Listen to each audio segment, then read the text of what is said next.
All right, so we did all the test fitting. It's been a few days since I've been able to get any work done on this thing. So this is going to be the full install on the passenger side of the big brake kit. First thing we're going to do is go through, this nut will be as tight as we can get it while the car is in the air. It'll take me sitting it back on the ground to get it to full torque specs. We're going to go ahead and do the lower ball joint. We will snug up the upper control arm bolts, just because once we get it set on the ground, we'll be able to adjust our camber. We will also be tightening down the not tightening down the tie rod, because we're going to make adjustments once we get everything set so we can get our toe in place. And we do need to retighten our anti-lock brake sensor right here. So that's what we're going to hit right now. I believe I need a 10 to start with, and then we'll just go through this real quick, get this all set up, and then we'll get the brakes on there.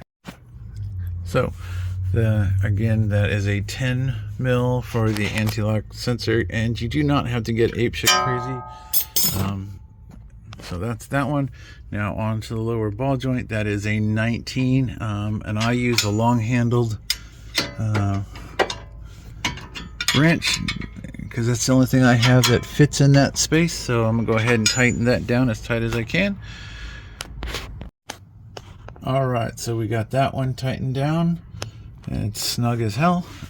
Next thing I want to do is get these snugged down, and then I'm gonna take my measurements from my marks, and that way I can do some math and figure out what my adjustments are going to need to be. So I'll figure out what my 2 points are, and then I'll subtract them from the other ones, and we'll see what the difference is. And then we'll go ahead and start putting the rotor on. All right, so I got these two snugged up. My upper is an aftermarket adjustable one, so it might be different than yours. If you have the stock bolts, you won't have any adjustment. It will just automatically center. Mine is adjustable. That's what this keyway is about. And the bolt inside's oblong so that it pushes the part. So I've got all sorts of camber adjustment. I've tightened this bolt down as tight as I could get it. So we have only left the tie rod loose. That way I can adjust it. I'm looking for my tape measure so I can make my measurements, and then I will go ahead and start assembling the brake. All right, so my measurements came out ½ inch longer in the front and ½ inch shorter in the rear. Now I just have to take that measurement, do some math, subtract it from the other measurements that I have, and that's how far I will need to adjust my toe in, because right now it's toed out, and we want to put the toe back in. So that's going to be next, or not next, but that will be after we get the car back on the ground and we start settling things in. So like I said, everything is tight at this point. So the next thing we're going to do is install our 3 mil spacer. Again, this is the down and dirty way to do the big brake kit. I did not machine the calipers, because this way, if I have a failure at the track, I can swap out calipers with any stock off the shelf one. If I machine them, then I'm having to rebuild them, and if I'm at the track, and who knows. So we're going to go ahead and get our spacer, then we'll put our rotor on, and then the other spacer, and then we'll torque that all down. So we're going to do that in steps. So that's our 3 mil spacer. Again, here is the part number for it right there. Hopefully you can read that. It was like 20 bucks from Amazon. Came in a set of 2. So that's that. If you go with the hub centric one, depending on the hub, it may or may not need a fiddling with. I just went with the 70. I think they're like 70.1, so they're a little bit bigger, not hub centric, but with the amount of mass that's here, it's not going to make any difference for rotational balance. So the next thing we're going to do is grab the rotor and get that on there. And I went with the solid rotors, and they are heavy. And this is the part number I went with for my front brake rotors. They are solid, non-slotted, no specialness. Eventually I'm going to upgrade to 2-piece, but this was down and dirty. These were only like 49 bucks a piece, and for getting going, that's probably the best price for me. All right, so rotor is on. You will not be using your screw holes. Only way you could is if you bought longer screws, and all those really do is kind of just keep that on there. But with this brake setup, you're not going to need it, because the wheel spacer is going to hold that tight against everything, so not too much to worry about. So next on is going to be the wheel spacer. This, I don't know if this has any markings on. Oh, it does. That is the wheel spacer that I bought. I believe it's 2 1/4 inch or something like that. I am running stock Hyundai wheels, and this is supposed to be the correct wheel spacer. Since I haven't completely torqued everything down, I'm not 100% sure, but on the driver's side I did test fit everything, and I had a little bit of room, so, and wheel rotation was fine, nothing was rubbing, so this is what I'm going to stick with for now.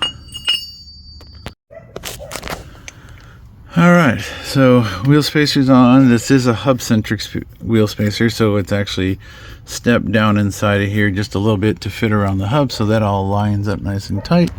I have snugged these down with my impact wrench, my impact gun, and I'm going to go ahead and go back and torque those all down based on the lug size specs, not what the car says. And I believe these should be about 120 pounds, if I remember correctly. My mind's not where it used to be, so we're going to go ahead and look that up real quick, and then I'll torque them down, and then we will put the new caliper on and we'll get it set up. And don't be like me. If you're going to swap your lug nuts to the ARP ones, do it before you put the hub on. All right, so I got to pull the spacer back off real quick and swap out those. All right, well, now we run into another roadblock. So the stock ARP studs do not work in this particular wheel spacer, because when you put them in, they bottom out and they don't tighten up.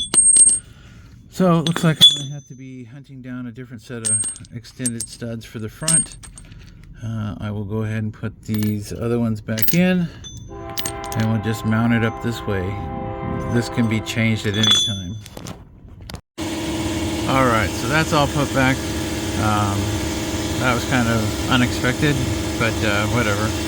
So we'll go ahead and do the brake caliper now and get that set up, and then we will switch the brake line from the old caliper to the new one.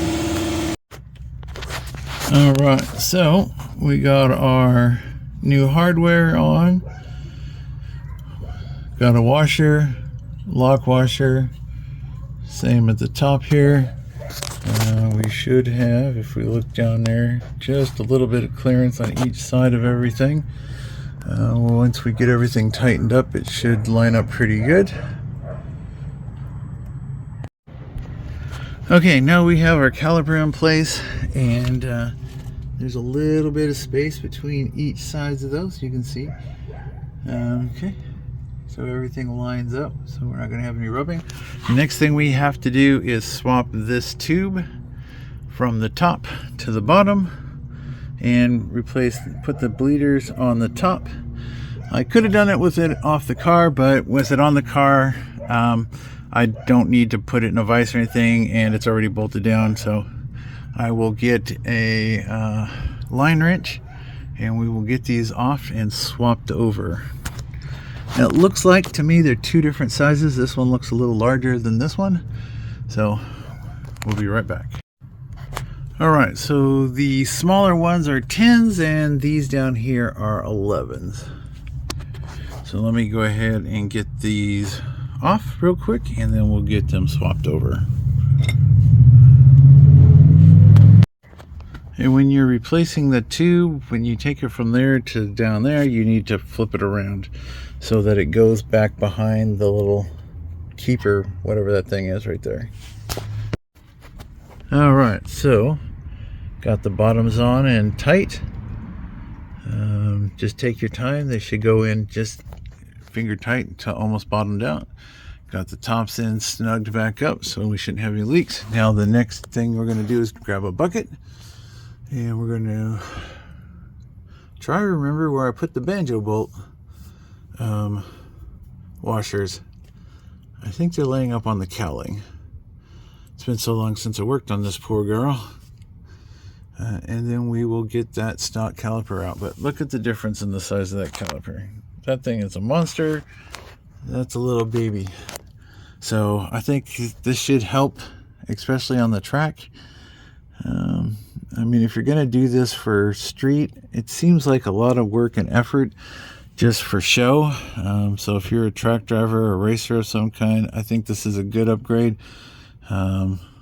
If you're just looking for something to look good, get yourself a good set of slotted rotors and paint your caliper or something, do it up. But yeah, so far this has been a fairly straightforward project. Again, go back a couple of videos, you'll find the complete write-up and a link to the write-up on what you need, and you should be good to go.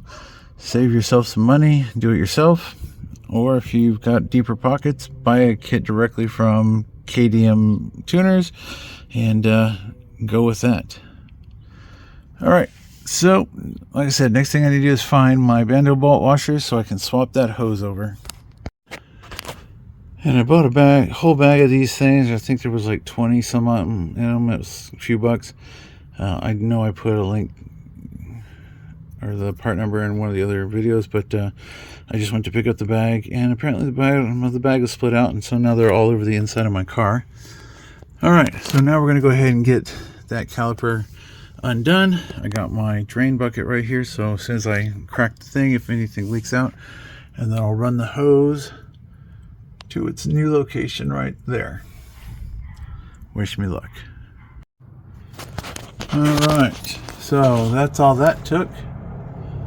Might be hard to see. Let's see if I can get it to focus. All right, so it uses the same bolt as you use on the other one. Right there's my old one. It's still hanging there, so I'm gonna go ahead and get it out of there. I went ahead and dropped one of the washers into the water, but the other one is still stuck onto the caliper. All right, so now we can throw the wheel back on this side, because I'm going to set the car on the ground temporarily so I can get that panel out of there so I can do the fuel pump. As soon as I get that panel out of the way, I'm going to go ahead and put it back up and so I can bleed the brakes. Alright, so I got 3 legs on it so I can sit on the ground. As you can see, there is just enough space for this wheel to clear with this particular set of rotors and everything, so that is it.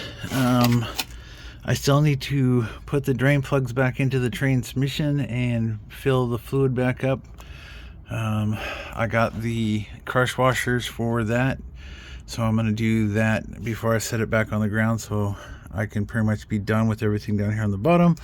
So really the only thing that's left is to do the toe and do the camber, but that will be once the car is set and settled back on the ground. So yeah, so I guess the next video, depending on the weather, it's supposed to start raining here the next few days, so I doubt I'll get much done.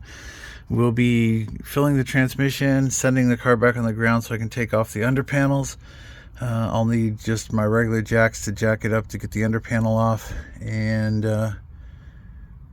we'll see. I don't know if I could get the under panels off with the car just sitting on the wheels, because this thing does sit pretty low now, so I may have to grab them out from underneath the other car back there.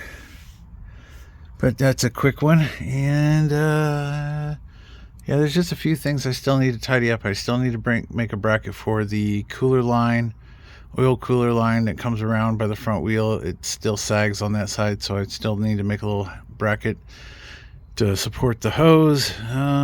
But other than that, I think we're about 99% finished with this particular front end project.